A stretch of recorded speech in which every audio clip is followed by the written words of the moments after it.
Apple Watch 11 not pairing with your iPhone? Here's how to fix it step by step.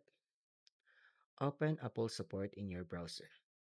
Search for Apple Watch won't pair with iPhone.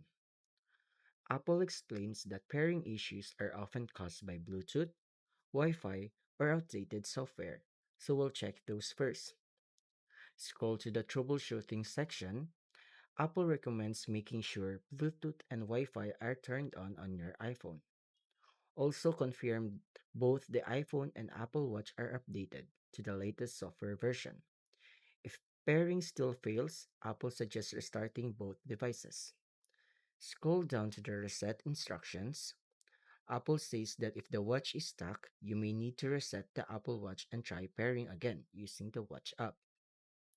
Once the reset is complete, bring the watch close to the iPhone and follow the on screen pairing steps.